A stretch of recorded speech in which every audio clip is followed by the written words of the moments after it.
তো এই ভিডিওতে আমরা রিলেশনাল অপারেটর সম্পর্কে জানবো। আমাদের প্রবলেম সলভ করতে গেলে বিভিন্ন লজিক লিখতে হয়, তাই না? তো সেই লজিকগুলো লিখতে গেলে আমাদের এই অপারেটর সম্পর্কে জানতে হবে। তো যতগুলো অপারেটর আছে তার ভিতরে রিলেশনাল অপারেটর অন্যতম, এটা প্রায়শই ব্যবহার করতে হয়। তো ভালো করে বুঝবেন এটা, অবশ্যই ভালো করে খেয়াল করেন। রিলেশনাল অপারেটর এর নাম শুনে বোঝা যায় এটা কি কাজ করে। এটা একটা সম্পর্ক সত্য নাকি মিথ্যা, ট্রু অথবা ফলস সেটা বলে। ঠিক আছে, তো আমি এটা লিখে দেখাই। রিলেশনাল অপারেটর আছে আসলে 6টা টোটাল, অন্যান্য ল্যাঙ্গুয়েজেও 6টাই আছে।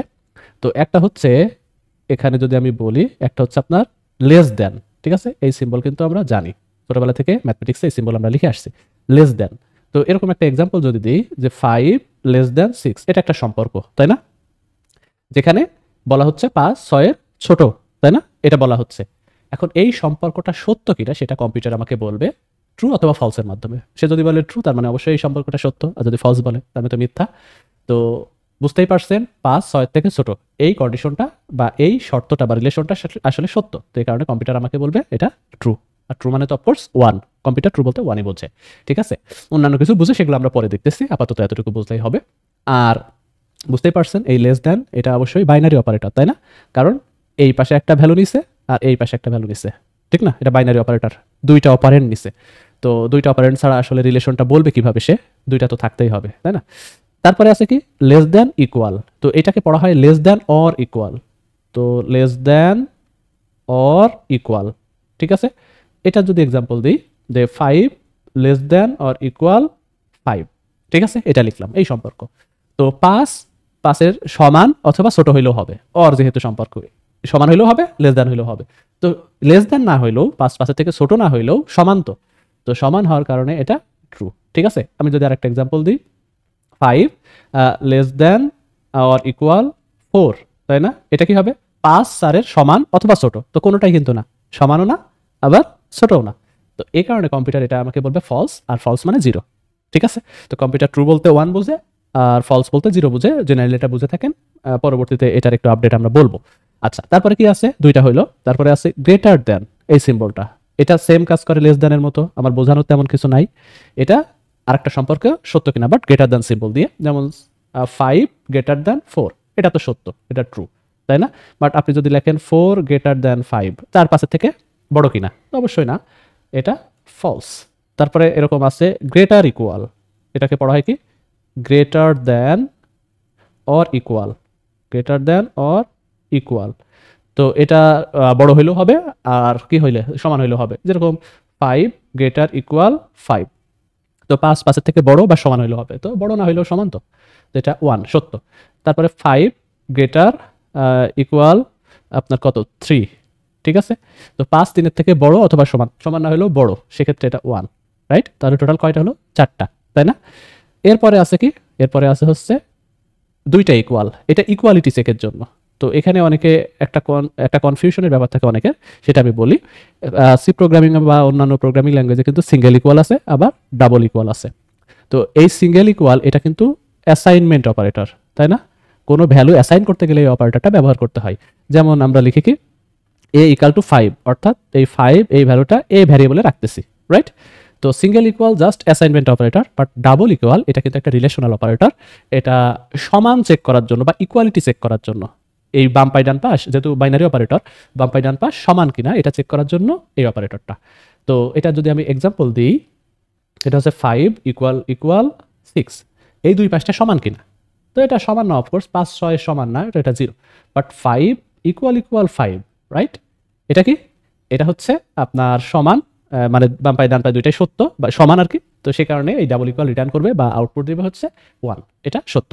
তো অনেকে এই ভুল করে কোড লেখার সময় প্রথম দিকে আপনার এই সিঙ্গল ইকুয়াল এবং ডাবল ইকুয়াল মানে ভুলে যায়, যার ফলে অনেক ডাবল ইকুয়ালের জায়গায় বা রিলেশনাল অপারেটর ব্যবহার করার জায়গায় সে অ্যাসাইনমেন্ট অপারেটর মানে সিঙ্গেল ইকুয়াল দিয়ে দেয়, আবার উল্টাটাও করে, অ্যাসাইনমেন্টের জায়গায় ডাবল ইকুয়াল দিয়ে দেয়, রাইট? এই কাজটা কিন্তু করা যাবে না। আমাদের কিন্তু বুঝতে হবে যে এখানে আমরা চেক করতেছি কন্ডিশনটা মানে সমান কিনা চেক করতেছি, নাকি কোনো ভ্যালু অ্যাসাইন করতেছি কোনো ভ্যারিয়েবলে, রাইট? তো এই যেমন সমান চেক করার জন্য আছে, আবার অসমান চেক করার জন্যও আছে, সেটাকে নট ইকুয়াল বলে। সি প্রোগ্রামিংয়ে বা অন্যান্য প্রোগ্রামিংয়ে, অনেক প্রোগ্রামিং ল্যাঙ্গুয়েজই নট বলতে এক্সক্লামেশন, ঠিক আছে, বিস্ময়সূচক যে চিহ্নটা ওইটা ব্যবহার করে। তো এটা নট দেন ইকুয়াল, তো এটা নট ইকুয়ালিটি চেক করার জন্য, মানে অসমান চেক করার জন্য, যে বাম পাই ডান পাশ অসমান কিনা, ঠিক আছে, ইকুয়ালিটি। তো এই সমস্ত অপারেটরে আপনি কিনা কয় দীর্ঘিকার কি আর না, এইটা দিয়ে আপনি কোশ্চেন করবেন যে গেটার কিনা, গেটার আর ইকুয়াল কিনা, ঠিক আছে, ইকুয়াল কিনা মানে সমান কিনা, লাস্টে আপনি কিনা ওয়ার্ডটা ব্যবহার করলে আপনি এটার অ্যান্সার পাবেন আর কি। তো নট ইকুয়াল, যেমন 5, তো নট ইকুয়াল, তাই না, 5 নট ইকুয়াল 6, এই দুইটা অসমান কিনা, তো অফকোর্স এরা অসমান, তাই না। তারপরে 5 নট ইকুয়াল টু 5, এরা কি অসমান না, এরা অসমান না, তো এটা 0, রাইট। তো অপারেটর কয়টা হলো, টোটাল 6টা হলো, less, less than, greater, greater than আর equal, double equal and not equal, right. এই 6টা হচ্ছে রিলেশনাল অপারেটর। তো আশা করি বুঝছেন। এখন আমরা এইটার কোড লিখবো। তো আমি অপারেটরের কোডগুলো আলাদা একটা ফোল্ডার ক্রিয়েট করতেছি, সেখানে আমরা সমস্ত কিছু লিখব, অপারেটর, ঠিক আছে, অপারেটরস, তারপরে এর ভেতরে আমি রিলেশনাল ডট সি, তারপরে বেসিক যে কোডটুকু আমাদের লিখতে হয় ততটুকু লিখে নিচ্ছি, ভয়েড মেইন, রাইট। এরপরে খেয়াল করেন আমরা কয়েকটা জাস্ট লাইন লিখবো, তাহলে আমাদের শেষ। প্রিন্টএফ %d কেন, ওই যে অপারেটরটা যেটা আউটপুট দিবে মানে 1 অথবা 0 দিবে, সত্য অথবা মিথ্যা, সেটা আমরা প্রিন্ট করে দেখবো। তো \n দিয়ে দিলাম যেন নিচে নিচে প্রিন্ট হয়। তো প্রথমে ধরেন যে 3 লেস দ্যান 5, এটা তো 3 5-এর থেকে ছোট, এই সম্পর্কটা অবশ্যই সত্য, তার মানে এই রেজাল্টটা হবে 1 এবং সেই 1টা আমরা এখানে জাস্ট প্রিন্ট করতেছি, তো এটার এক্সপেক্টেড রেজাল্ট হচ্ছে 1। তারপরে কি হতে পারে, প্রিন্টএফ %d \n, এর পরবর্তীতে আমি কপি করে নিব, এটা হচ্ছে 6 লেস দ্যান 5, তাই না। তো 6 5-এর থেকে ছোট, তো এটা কি সত্য, এটা কিন্তু মিথ্যা, তাই না। তো বুঝতেই পারছেন, এরকম আমাদের কয়েকটা করতে হবে, তো আমি কপি করে নিলাম, এবার জাস্ট আমরা এখানে চেঞ্জ করব। তো এটা ধরেন গেটার করলাম, 6 5-এর থেকে বড়, তো এটা কিন্তু সত্য। তারপরে কত, এখানে ধরেন যে 3 বা 4 4 গেটার ইকুয়াল 5, তো 4 5-এর কি আপনার গেটার অথবা ইকুয়াল, তো কোনোটাই না, 4 5-এর থেকে বড়ও না আবার সমানও না, তার মানে এটা 0, ঠিক আছে। তো আমাদের গেটার আর ইকুয়াল হলো লেস আর ইকুয়াল, আমরা একটা করি, এই যে 6 5-এর থেকে লেস আর ইকুয়াল না, 6 5-এর ছোটও না আবার ইকুয়ালও না, এটা 0, ফাইন। তারপরে কি, এই দুটা হলো, তারপর ইকুয়াল, তাই না, 6 5-এর সমান না, এটা ফলস, বাট 6 আর 6 এরা কিন্তু সমান, অফকোর্স, তো এটা সত্য। তারপরে আর কি, নট ইকুয়াল দিই, 6 5 নট ইকুয়াল, তো অফকোর্স এটা সত্য, 6 আর 5 অবশ্যই অসমান, বাট যদি নট ইকুয়াল এরকম যদি 6 দিই, রাইট, 6 6 অসমান না, এটা তো মিথ্যা কথা। তো দেখেন আমরা less, গেটার equal, less equal, double equal, not equal সবগুলো এখানে লিখলাম, এবং আমাদের এক্সপেক্টেড যে রেজাল্টটা সেটা কিন্তু পাশে লিখে রাখছি।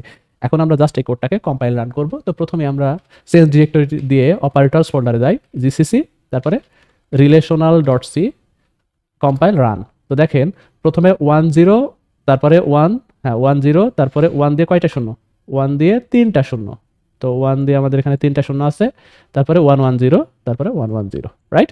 তো বুঝতেই পারছেন যে রিলেশনাল অপারেটরের কাজ কি, তাই না। তো আশা করি বুঝছেন।